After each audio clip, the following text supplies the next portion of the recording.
శ్రీ శివాయ గురువే నమ. ఇప్పుడు ప్రథమ మండకం అయిపోయింది. ద్వితీయ మండకంలో ప్రథమ ఖండం చెప్పుకుందాం. ప్రథమ మండకంలో రెండు ఖండాలు అయిపోయాయి. ద్వితీయ మండకంలో ప్రథమ ఖండం గురించి చెప్పుకుందాం. తదేతత్ సత్యం యథా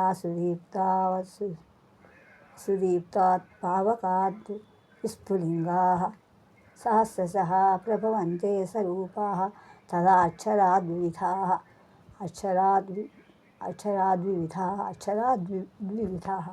సౌమ్యభావాः ప్రజాయంతే తత్రచ ఏవాపి ఏంటి అంటే, ఓ సౌమ్యుడా అంటే ఎవరు సౌమ్యంగా ఉన్నారో అందరూ కూడా బావుగా ఉన్న నిప్పు నుండి వేల కొంది స్వరూపాలు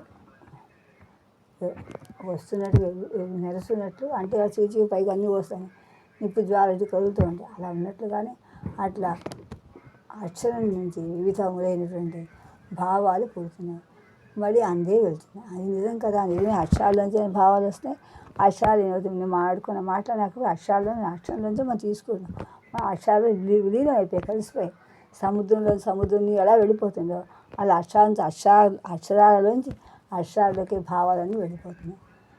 అక్షరంలోంచి వస్తున్నాయి, మరి అక్షరంలోంచి వెళ్తున్నాయి. ఇవన్నీ కూడా ఇవి తెలుసుకోవాలి. అలాగా నిప్పులోంచి ఎలాగైతే కణాలు వచ్చి ఎలా వెళ్ళిపోతూ ఉంటాయి, అలా వచ్చి వెళ్ళిపోతాయి. దివ్యో హి అమూర్త పురుష స బాహ్యాభ్యంతరో హి అజః అప్రాణో హి అమనః శుభ్రో హి అక్షరాత్ పరతః పరః అంటే అప్పుడు అతడు దివ్యుడు, స్వరూపం లేనివాడు, సహృదయం పురమన్నటువంటి ఉండేటువంటి పొలంలో ఉన్నటువంటి వాడు, వెలుపల లోపల ఉన్నవాడు, పుట్టుక లేనివాడు, ప్రాణము లేనివాడు, మాసు లేనివాడు, పరిశుద్ధుడు, అక్షరం కంటే పరుని కంటేను కూడా పరుడైన వాడు. అందువలన అతడు ఏతస్మాత్ జాయతే ప్రాణో మనస్సర్వేంద్రియాణి చ ఖం వాయు జ్యోతిరాప పృథివీ విశ్వస్యధారిణి అంటే ఇతని నుండి ప్రాణము, మనస్సు, అన్ని ఇంద్రియములు కూడా అంటే ఆకాశము, గాలి, జ్యోతిష్యు, నీరు, విశ్వం అంతా కూడా ధరిస్తున్నటువంటి భూమి అన్నీ కూడా పుడుతున్నాయి. విశ్వాన్ని ధరిస్తున్నటువంటి భూమి కూడా పుడుతుంది. అగ్ని మూర్ధ చక్షుషి చంద్రమసూర్యు దిశశ్రోత్రే వాగ్వివృతాశ్చ వేదాః వాయుః ప్రాణో ఉదయం విశ్వం అస్య పద్భ్యాం పృథివీ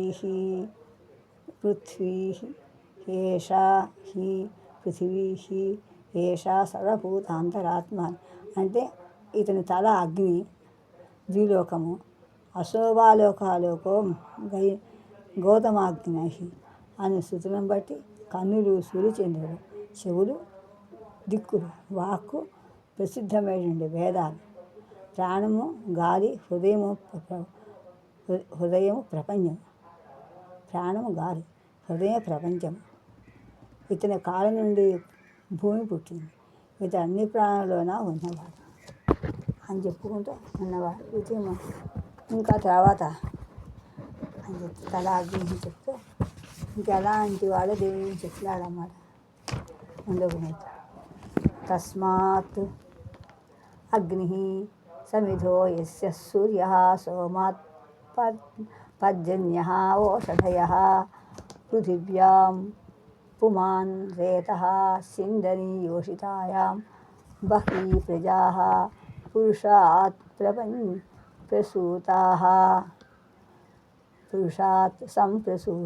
సంప్రసూతాః అంటే అతని నుంచి అగ్ని ద్యులోకము పుట్టింది. దాని సూర్యుడు సమిత వంటివాడు. ఆ ద్యులోకం నుండి సోము నుండి మేఘము నుండి ఓషధులు భూమి యందు పుట్టాయి. అలాగా ఈ ఓషధులను బట్టి పురుషుడు స్త్రీ యందు విశ్వము నిలుపుతున్నాడు, స్త్రీ యందు వీర్యాన్ని నింపుతున్నాడు. ఇట్లు పురుషుని వల్ల చాలా మంది పుట్టారు ప్రజలు.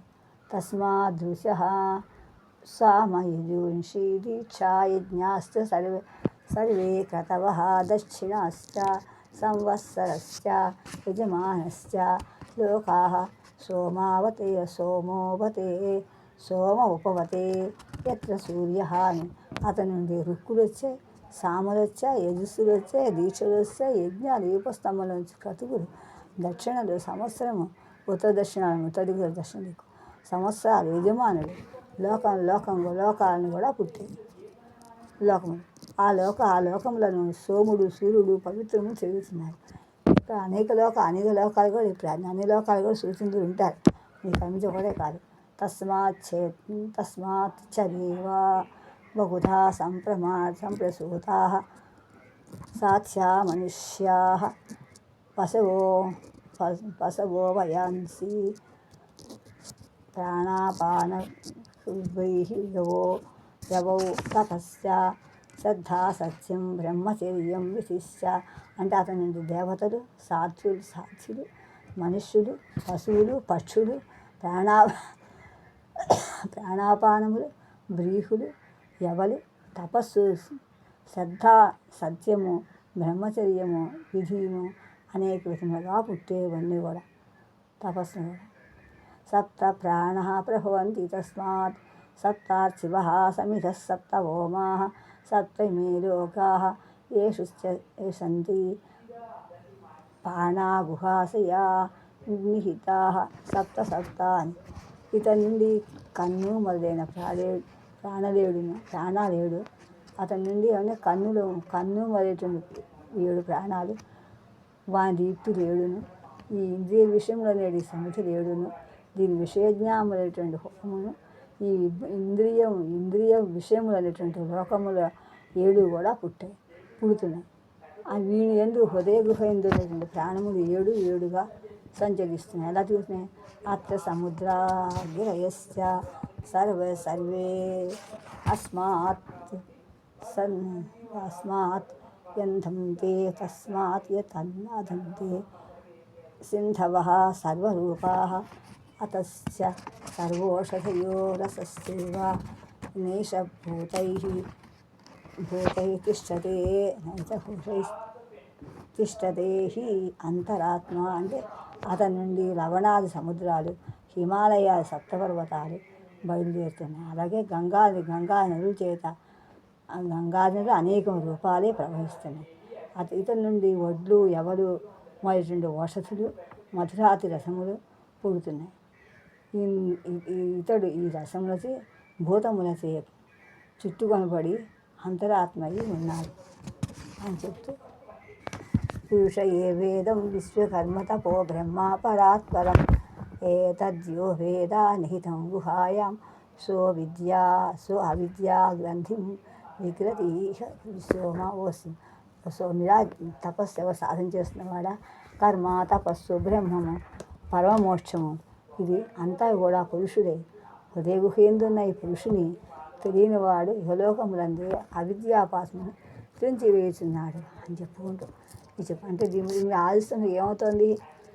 అద్వైత మతం అంతా గోచరిస్తుంది. ఎలాగో మా టీవీకి మేము అందరికీ అర్థం అవ్వాలంటే టీవీకి ఉండాలి, రిమోట్ ఉండాలి. అలా మన సాయంత్రం చేతులు కాడే రిమోట్లు, ప్రపంచం అంతా చేతుల్లో ఉంది, కాళ్ళలోనే. ఏది కాకపోయినా పనిచేయాలి. రిమోట్ 2 రకాల రిమోట్, ఒక నొక్కేది పెట్టేటట్టుంది. అది 2 రకాలు ప్రపంచం అది బట్టి ఆలోచిస్తే మనకి భావం అని చెప్పచ్చు. ఇప్పుడు ద్వితీయ ముండకంలో